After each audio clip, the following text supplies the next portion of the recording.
Test, test, test.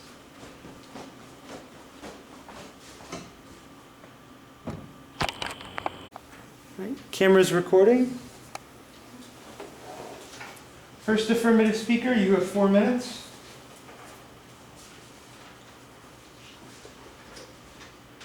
Whenever you're ready. Resolution resolved. Corporate bailouts are necessary, effective, and beneficial. An overwhelming financial crisis took place in 2007 between banks, corporations, and the government. This financial crisis forced companies to take a closer look at how to prevent the economic downfall of the United States for the future. Further, it challenged the current government officials in deciding whether or not to intervene and the effects of that decision nationally and globally. In order to stabilize the market, the government chose to intervene through providing bailouts. Without these bailouts, citizens on a local and national level will be affected by a devastating recession. The bailouts created various advantages, but the ones we will discuss will be as followed. Contention number 1. The employment rate would stay constant or even improve. Companies would be able to stay open, allowing people to keep their jobs. Contention number 2. The government intervening helps society at large. If the government didn't intervene, then private corporations would just be working for their own advancement, or companies would go bankrupt, thus crashing the global market. Bailouts allow companies to stay afloat and enable them to undergo internal changes that will provide them with a more marketable company later. Contention number 4. Corporate bailouts provide immediate relief to companies, stopping the domino effect from occurring early on. Now to discuss contention number 1. Corporate bailouts are necessary because it would keep people employed and would continue to stimulate the economy. Corporate bailouts prevent unemployment rates from increasing as people will continue to be employed. With an already low employment rate, there would have been an even greater drop if companies were not bailed out. If companies don't keep their workers employed, more people will depend on welfare, which will make people pay more in taxes and won't stimulate the economy. For instance, the usual rule is that laid-off workers receive 26 weeks of benefits, after which they would go on food stamps and perhaps welfare. Thus, unemployment draws more people into poverty. Keeping companies afloat and keeping people employed allows the economy to stay constant because people are receiving a salary, thus spending some of that money on other companies, generating a healthy economy. Contention number 2, government ownership versus private company ownership. With the example of Bear Stearns, the government has better intentions for providing aid. The government wants what is best for the global market as a whole, not just for advancement purposes for that one specific company. If Bear Stearns declared bankruptcy and waited for a private company to take ownership, the world market would have tanked. With the government providing $30 billion to JP Morgan in order to purchase and provide the merger with Bear Stearns, there is no way to see which company would come to the rescue that could meet the needs to help the economy. With the government taking ownership, there is no displacement for those already employed. It is irresponsible and unreasonable to have everyone in the company suffer from the company's top officials having poor management. Additionally, this is not the first time in history bailouts have occurred. Lockheed in the Nixon administration, Chrysler in the Carter administration, Continental Illinois in the Reagan administration, and various others. Contention number 3. Bailouts allow companies to change internally to make their companies more successful for the economy. As proven through court decision, once GM went bankrupt, the court took into consideration an action that allowed General Motors Acceptance Corporation to force changes in dealer financing practices. This allowed them to review their finances and see what was best for the company. As stated through Butler, GM became so successful that it had a better chance of eliminating companies such as Pontiac, Saturn, and Saab. Further, GM was able to analyze their company on a global scale and create more competition. Through doing this, they were able to formulate more effective hybrid cars. By viewing other countries and allowing industries to do better, they can reform their companies so they can compete on the same level. Contention number 4, immediate relief. With the example of AIG, immediate relief allowed AIG to stay strong, and now they are still around and keeping people employed. For all these reasons and more, corporate bailouts are necessary, effective, and beneficial. Thank you. First negative speaker, you have 4 minutes. All right. Let it be resolved that the United States federal government shall not bail out any companies further into the future. 2007 marked the beginning of what was going to be one of the worst recessions the U.S. has ever encountered thus far in history. Mainly because few companies, few banks made bad financial decisions, which ultimately led to the federal U.S. government to use taxpayer money to bail out these companies. Now, my friends, this is not going to be the last recession that the United States will ever encounter again, and that is why we must take the steps now to ensure that when we do encounter recession and problems such as this, we do not give taxpayer money when companies go south, for the following reasons. Reason number one, it prevents capitalistic markets and the invisible hand to do what it does best. Following that, it prevents creative destruction, a force used by the invisible hand to create progress and innovation. And finally, it creates a dependency on taxpayer money when companies make bad decisions. So firstly, one of the greatest things about capitalism is that ever since the dawn of it, back 200 some years ago, so much progress has occurred. This is due to the fact that capitalism consists of a few forces, as my old dusty AP econ book would say. Basically, capitalism consists of incentives and new competition that arises. But in general, there's a broader principle called the invisible hand, and that comes from Adam Smith. And basically what Adam Smith says is that the invisible hand uses all these forces, supply and demand, incentives, competition, to help make a private economy do what it does best without government interference. Now, the problem with that is, when the government does interfere, it prevents progress from taking place. It prevents capitalism do what it does best with getting out the old, bringing something back that's better, more innovative, something that's going to help achieve progress, such as Microsoft and Intel, who at first, when they started rising, many mainframe companies were afraid that they were going to go bust, and they kept using the argument that they were going to lose jobs. However, if we would have bailed out those old companies, we wouldn't have companies like Microsoft and Intel come forth and who brought so much and contributed so much to the technological realm, and they brought many jobs across the board, although those mainframe companies did go down.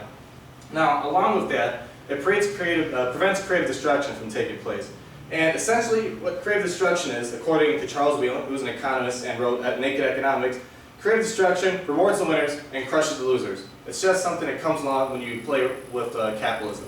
Companies come in and out, many times you don't notice it. However, when you do bail out these companies, as Charles Wheelan would say, bailing out firms and other industries, it slows down the recovery process, and at the same time it stops progress from occurring. Now, the reason why this happens is because it preserves what is inefficient, such as Chrysler. We bailed them out once before 2008, and we bailed them out again when this recession came. It just shows that you're just preserving something that's inefficient. And we have many companies, many automotive industries that can take place at Chrysler, such as Tesla, a new company who created a newly fully functional electric luxury vehicle just this past year. Now, we could have had more of this, but instead we're preserving something like Chrysler, who doesn't really make top quality cars, and something that's going to help progress us into a new era, something like electric vehicles, for example.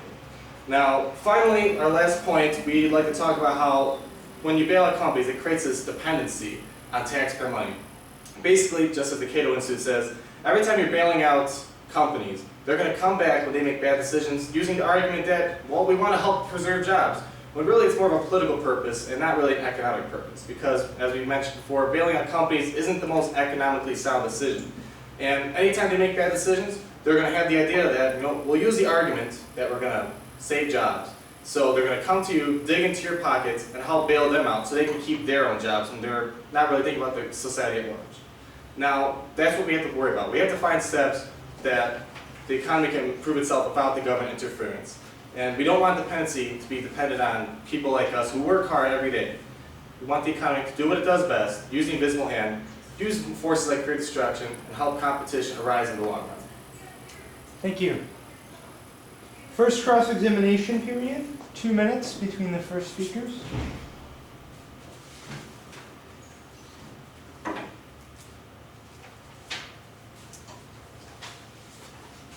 As a reminder, cross-examination is not flowed.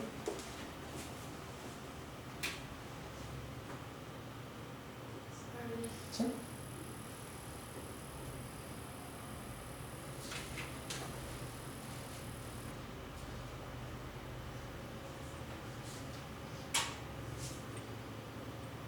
Okay. As in the example of AIG, companies are still around and able to pay back much of what they have borrowed. How do you explain that? Well, do you say that for all the companies that we bailed out? AIG is one example, but what about the numerous other companies that we bailed out?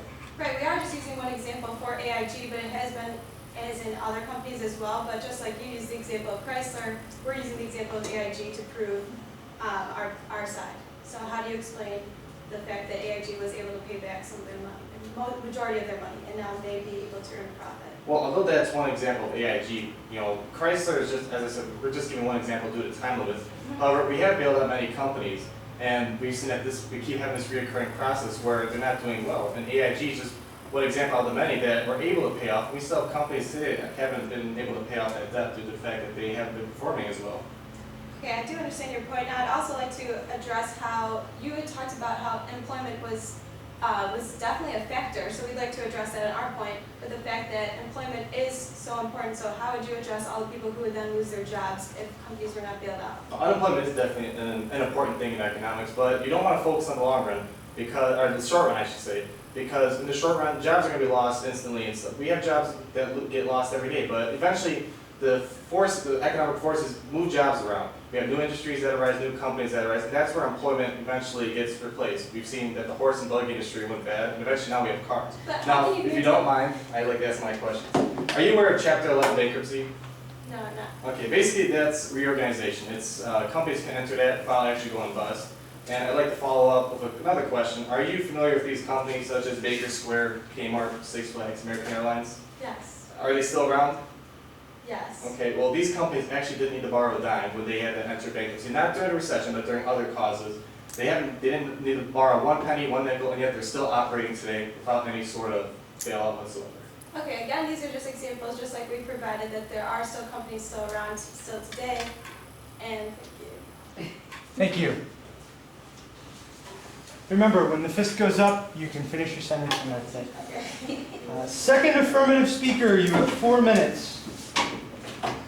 Will you be starting with answers or blocks? Answers. Okay. Or rebuttals. Or rebuttals. Whenever you're ready, Haley.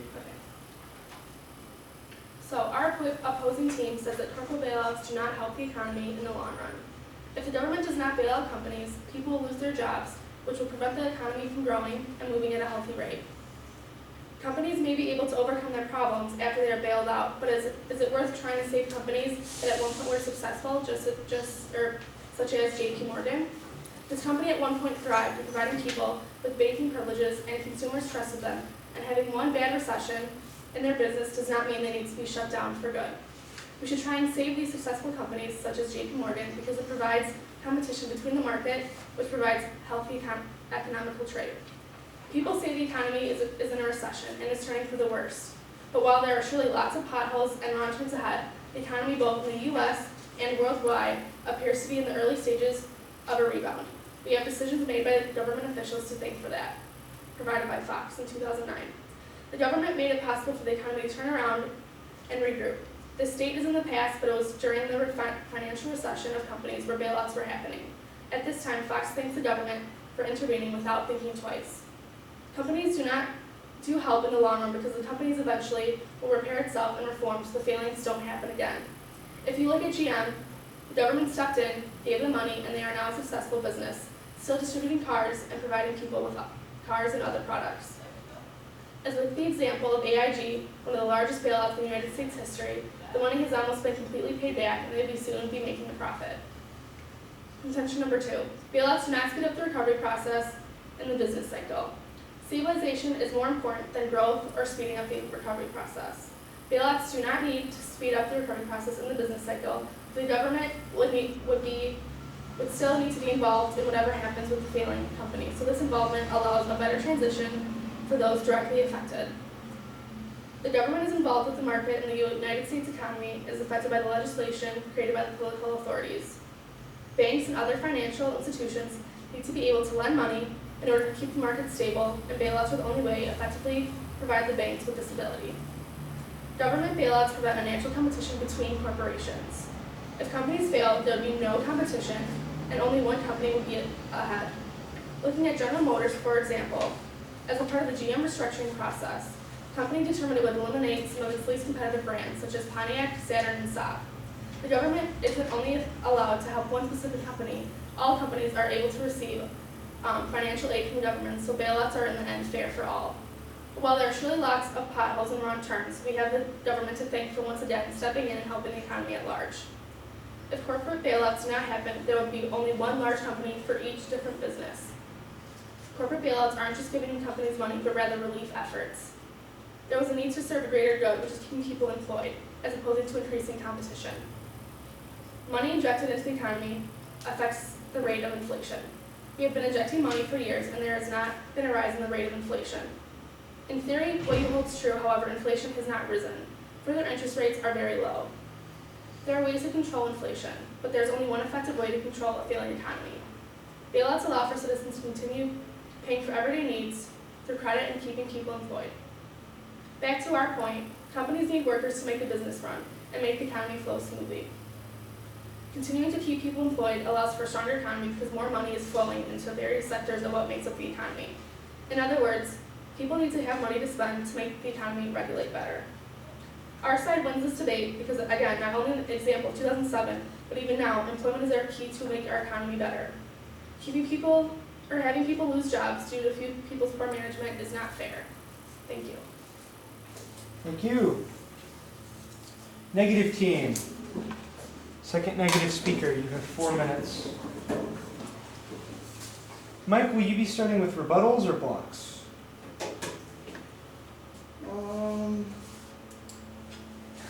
Start with rebuttals. Okay. Okay, so after implementing these corporate bailouts, we've seen how it has caused a negative impact in the immediate, and we have yet to see the effect of the future. Basically, with the current health of our economy, we can measure that by unemployment, GDP, and inflation, and those all have significantly decreased right after these bailouts were implemented. First, starting in February of 2009, unemployment numbers rose over a 14-month period from 12.8 million people to 15.2 million people. That would eventually peak at about 10% of the population, okay? Now, some of this increase is just based on a natural functioning economy, but the majority of this does not show real unemployment figures, which reached 17% during the recession and currently stands at 13.9%. The impact of these facts is not easily quantifiable because unemployment affects everyone differently. But overall costs of unemployment include loss of personal savings, loss of assets, such as a home. Now, in general, this means a severe decline in an individual's overall wealth. Second, you mentioned earlier that the economy eventually improved. Well, GDP of the U.S. economy also saw a decrease from $13.3 trillion to $12.7 trillion because of this recession, and that basically happened right after the bailout. So there was no immediate relief to the United States. There was no immediate relief to the people of America. Now, in addition, this is a historical precedent. We are living in a time that we have not seen since the Great Depression, as previously stated. And to further address this historic time period, we also notice that we have a debt ratio over 100%. And that debt ratio is something that we will have to deal with later on in the future, and that's going to cause long-term problems in general. Whatever positive impacts that may have resulted immediately from these bailouts basically will be upended because in the future we're going to see an increase in taxes. You're going to see employers, government employees, forced to take more days off and not necessarily work as much as they could. Also, you're going to see cutbacks in benefit programs such as Social Security, Medicare, Medicaid, and so on and so forth. This is going to cause an overall decrease in wealth and benefits, creating new problems in the future. Next, you also mentioned inflation. And inflation is a monetary phenomenon, and it can basically be measured in consumer price index, which also significantly decreased in 2009, and it didn't return to pre-bailout figures until October of that year.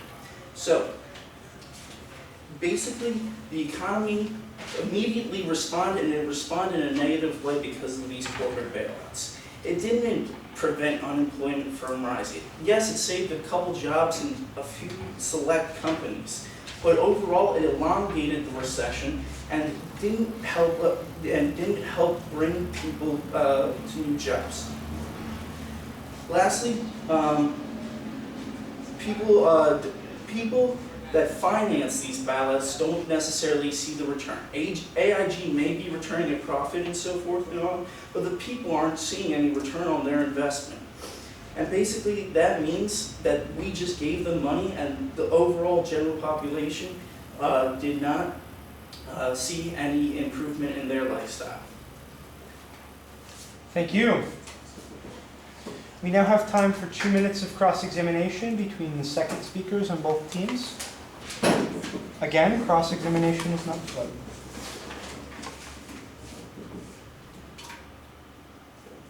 Okay, so you say that bailouts are addressing the recession and that people are unemployed during that time.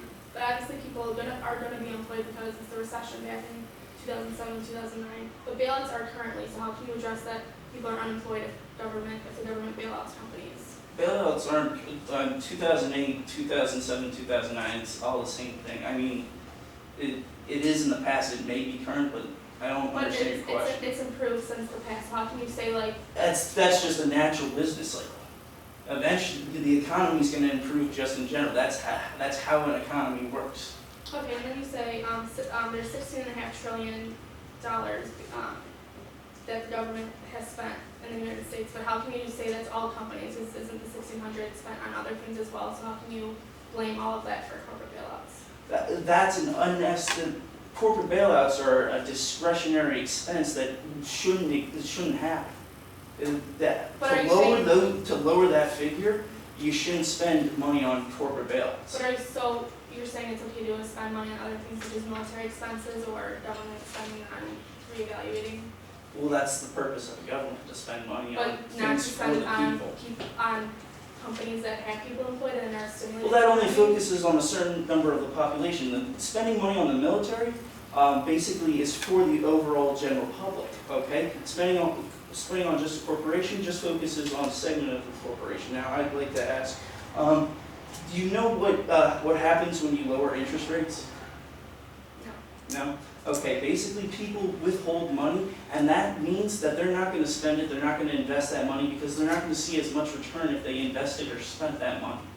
My next question, do you understand what I meant? What is the overall purpose of a corporate bailout? Internal change, immediate release, employment. And that's time. Thank you. All right.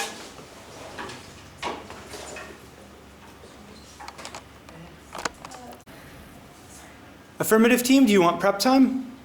Yes. All right. Grace, go ahead and run the clock. Announce every 15 seconds. Okay, And that's I'll 2 keep minutes, track. right? Yes. Okay, here we go.